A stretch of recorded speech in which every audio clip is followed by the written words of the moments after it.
కవిత గారు ముఖ్యమంత్రి రేవంత్ రెడ్డి గారు ప్రధానమంత్రి గారు ఏం మాట్లాడిండ్రో ఆడ మూడో వ్యక్తి అయితే లేరు. మరి మీకు ఎట్లా తెలిసిందో వాళ్ళిద్దరు ఏం మాట్లాడిర్రో, వాళ్ళిద్దరు ఏం కుట్ర వండిర్రో ఆయన బయటకు వచ్చిన తర్వాత మీ మీద అబండాలు వేస్తున్నారని చెప్పి ఏదో తెలంగాణ ప్రజలకి అలా పొద్దున్నే మీరు మీ వంతుగా, అంటే రోజుకొకరు వంతు కదా మీ కుటుంబంలో మాట్లాడాల్సిన వంతు, మీ వంతుగా ఇవాళ ఏదో బయటకు వచ్చేసి బీఆర్ఎస్ పార్టీని ఖతం చేస్తామంటారు, బీఆర్ఎస్ పార్టీ గురించి నెగిటివ్గా మాట్లాడుతున్నారు అని చెప్పి ఏదో మాట్లాడుతున్నారు. బీఆర్ఎస్ పార్టీ అంటే తెలంగాణకు కట్టుబడి ఉంటుంది అని చెప్తున్నారు. తెలంగాణకు మీరు కట్టుబడి ఉండలే.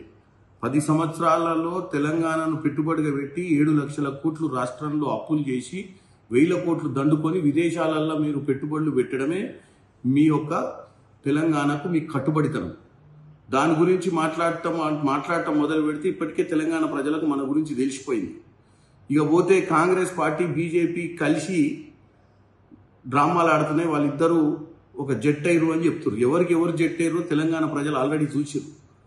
8 మంది ఎంపీలను గెలిపియనికే ఎవరికి ఎవరు ప్రోత్సహించారు. ఇప్పుడు జరుగుతున్న ఎమ్మెల్సీ ఎన్నికలలో క్యాండిడేట్ని పెట్టకుండా ఇంటర్నల్గా ఎవరికి ఎవరు సపోర్ట్ చేసిరు అనేది కూడా ఇక్కడ ప్రజలు గమనిస్తారు. ఇకపోతే ఏదో న్యూస్ పేపర్ మీరు చూపించుకుంటా దాంట్లో వచ్చిన హెడ్లైన్స్, దాంట్లో అబద్ధాలు మాట్లాడుతున్నారు. దీనివల్ల తెలంగాణ ప్రజల్ని ఏం చేద్దాం అనుకుంటారు. తెలంగాణ ప్రజల్ని ఏం చేస్తలేరు. తెలంగాణ ప్రజల్ని చైతన్యవంతులు చేయడానికే ఈరోజు ముఖ్యమంత్రి గారు పర్సనల్గా చిట్ చాట్లో చెప్పిన అంశాలు. మీరు ప్రతిదానికి ఎక్కడో ఏం జరిగినా చీమ చిట్టుక్కుమన్న మాట్లాడేటోళ్ళు మీకు అత్యంత సన్నిహితుడు. గతంలో మీ అన్నగారైన కేటీఆర్కి అన్ని విధాలుగా ఉన్నటువంటి వ్యక్తి ఈరోజు దుబాయ్లో మరణించినప్పుడు డెఫినెట్గా దాని గురించి చర్చ వస్తుంది. ఒక మనిషికి దగ్గరగా వ్యవహారాలు నడిపి, ఒక మనిషికి దగ్గరగా పెట్టుబడులు చూసుకొని, ఒక మనిషికి దగ్గరగా ఆ రోజు ఉన్నటువంటి ఐ లైఫ్ పబ్బు లాంటి మేజర్ కార్యక్రమాలను హైదరాబాద్లో నడిపినటువంటి వ్యక్తి, అత్యంత సన్నిహితునిగా అందరికీ తెలుసు తెలంగాణ ప్రజలకు ఆయన అత్యంత సన్నిహితుడని. మీకు అటువంటి వ్యక్తి ఈరోజు దుబాయ్లో చచ్చిపోయినప్పుడు దాని గురించి డెఫినెట్గా ఎంక్వైరీ కావాలని, ఎంక్వైరీ ఇస్తే బాగుంటుందని, వాస్తవాలు తెలవాలని తెలంగాణ ప్రజలకు చెప్తే దానికి తెలంగాణ ప్రజలకు ప్రయోజనాల గురించి మాట్లాడేది ఏంది మీరు? ఇవాళ మీరు ముఖ్యంగా ఈ రాష్ట్రాన్ని అప్పులపాలు చేయడమే కాదు, ఇవాళ మీరు ఢిల్లీలో పోయి ఢిల్లీలో కూడా బిజినెస్ చేయాలని ఒక పిచ్చి ఆలోచిస్తే అక్కడ కూడా ప్రభుత్వాన్ని మీరు కూలగొట్టే ప్రయత్నం మీ వల్లనే జరిగింది. ఈ రోజు నేను ఒకటే చెప్తున్నా, తెలంగాణ ప్రజల ముందు మనము గత 10 సంవత్సరాల్లో ఏం చేసినామో తెలంగాణ ప్రజలు చూసిరు. ఈ రోజు మనం వచ్చి మళ్ళీ తెలంగాణ ప్రజలకు అదే పిట్టకథలు, అదే ఉద్యమ సమయంలో చెప్పినటువంటి చిల్లర బల్లర మాటలు, మాకు అసలు అధికారమే వద్దని చెప్పి, ఎవరో దళితుని ముఖ్యమంత్రి చేస్తామని చెప్పి, దళితులకు 3 ఎకరాల భూమి ఇస్తామని చెప్పి అయిపోయింది ఆ వర్షన్. మళ్ళా వచ్చి ఇప్పుడు తెలంగాణ ప్రయోజనం, తెలంగాణనే మా జీవితము, తెలంగాణనే మా జీవితానికి తెలంగాణ కోసమే బతుకుతాము, తెలంగాణపై మాకు ఉన్నటువంటి పట్టుదల, ఇవన్నీ విషయాలు ఇప్పుడు మాట్లాడాల్సిన అవసరం లేదు. మన గురించి ఆలోచించి తెలంగాణ ప్రజలు చూసిర్రు. కాబట్టి కవిత గారు ఇప్పుడు ఏది మాట్లాడినా ఏది చేసినా మీ గురించి, మీ భాగవతం గురించి ప్రజలకు తెలిసిపోయింది.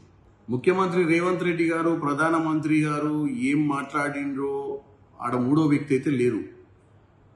మరి మీకు ఎట్లా తెలిసిందో వాళ్ళిద్దరు ఏం మాట్లాడిర్రో, వాళ్ళిద్దరు ఏం కుట్ర వండిర్రో ఆయన బయటకు వచ్చిన తర్వాత మీ మీద అబండాలు వేస్తున్నారని చెప్పి ఏదో తెలంగాణ ప్రజలకి అలా పొద్దున్నే మీరు మీ వంతుగా, అంటే రోజుకొకరు వంతు కదా మీ కుటుంబంలో మాట్లాడాల్సిన వంతు, మీ వంతుగా ఇవాళ ఏదో బయటకు వచ్చేసి బీఆర్ఎస్ పార్టీని ఖతం చేస్తామంటారు, బీఆర్ఎస్ పార్టీ గురించి నెగిటివ్గా మాట్లాడుతున్నారు అని చెప్పి ఏదో మాట్లాడుతున్నారు. బీఆర్ఎస్ పార్టీ అంటే తెలంగాణకు కట్టుబడి ఉంటుంది అని చెప్తున్నారు. తెలంగాణకు మీరు కట్టుబడి ఉండలే. 10 సంవత్సరాలలో తెలంగాణను పెట్టుబడిగా పెట్టి 7 లక్షల కోట్లు రాష్ట్రంలో అప్పులు చేసి 1000 కోట్లు దండుకొని విదేశాలలో మీరు పెట్టుబడులు పెట్టడమే మీ యొక్క తెలంగాణకు మీ కట్టుబడితనం. దాని గురించి మాట్లాడటం మొదలు పెడితే ఇప్పటికే తెలంగాణ ప్రజలకు మన గురించి తెలిసిపోయింది. ఇక పోతే కాంగ్రెస్ పార్టీ బీజేపీ కలిసి డ్రామాలు ఆడుతున్నాయి. వాళ్ళిద్దరూ ఒక జట్ అయ్యారు అని చెప్తారు. ఎవరికి ఎవరు జట్ అయ్యారో తెలంగాణ ప్రజలు ఆల్రెడీ చూసారు. 8 మంది ఎంపీలను గెలిపియనికే ఎవరికి ఎవరు ప్రోత్సహించారు. ఇప్పుడు జరుగుతున్న ఎమ్మెల్సీ ఎన్నికలలో క్యాండిడేట్ని పెట్టకుండా ఇంటర్నల్గా ఎవరికి ఎవరు సపోర్ట్ చేసిరు అనేది కూడా ఇక్కడ ప్రజలు గమనిస్తారు. ఇకపోతే ఏదో న్యూస్ పేపర్ మీరు చూపించుకుంటా దాంట్లో వచ్చిన హెడ్లైన్స్, దాంట్లో అబద్ధాలు మాట్లాడుతున్నారు. దీనివల్ల తెలంగాణ ప్రజల్ని ఏం చేద్దాం అనుకుంటారు. తెలంగాణ ప్రజల్ని ఏం చేస్తలేరు. తెలంగాణ ప్రజల్ని చైతన్యవంతులు చేయడానికే ఈరోజు ముఖ్యమంత్రి గారు పర్సనల్గా చిట్ చాట్లో చెప్పిన అంశాలు. మీరు ప్రతిదానికి ఎక్కడో ఏం జరిగినా చీమ చిట్టుక్కుమన్న మాట్లాడేటోళ్ళు మీరు. మీకు అత్యంత సన్నిహితుడు, గతంలో మీ అన్నగారైన కేటీఆర్కి అన్ని విధాలుగా ఉన్నటువంటి వ్యక్తి ఈరోజు దుబాయ్లో మరణించినప్పుడు డెఫినెట్గా దాని గురించి చర్చ వస్తుంది. ఒక మనిషికి దగ్గరగా వ్యవహారాలు నడిపి, ఒక మనిషికి దగ్గరగా పెట్టుబడులు చూసుకొని, ఒక మనిషికి దగ్గరగా ఆ రోజు ఉన్నటువంటి ఐ లైఫ్ పబ్బు లాంటి మేజర్ కార్యక్రమాలను హైదరాబాద్లో నడిపినటువంటి వ్యక్తి, అత్యంత సన్నిహితునిగా ఎన్నో, అందరికీ తెలుసు తెలంగాణ ప్రజలకు ఆయన అత్యంత సన్నిహితుడని. మీకు అటువంటి వ్యక్తి ఈరోజు దుబాయ్లో చచ్చిపోయినప్పుడు దాని గురించి డెఫినెట్గా ఎంక్వైరీ కావాలని, ఎంక్వైరీ ఇస్తే బాగుంటుందని, వాస్తవాలు తెలవాలని తెలంగాణ ప్రజలకు చెప్తే దానికి తెలంగాణ ప్రజలకు ప్రయోజనాల గురించి మాట్లాడేది ఏంది మీరు? ఇవాళ మీరు ముఖ్యంగా ఈ రాష్ట్రాన్ని అప్పులపాలు చేయడమే కాదు, ఇవాళ మీరు ఢిల్లీలో పోయి ఢిల్లీలో కూడా బిజినెస్ చేయాలని ఒక పిచ్చి ఆలోచన, అక్కడ కూడా ప్రభుత్వాన్ని మీరు కూలగొట్టే ప్రయత్నం మీ వల్లనే జరిగింది. ఈ రోజు నేను ఒకటే చెప్తున్నా, తెలంగాణ ప్రజల ముందు మనంతల మనము గత 10 సంవత్సరాల్లో ఏం చేసినామో తెలంగాణ ప్రజలు చూసిరు.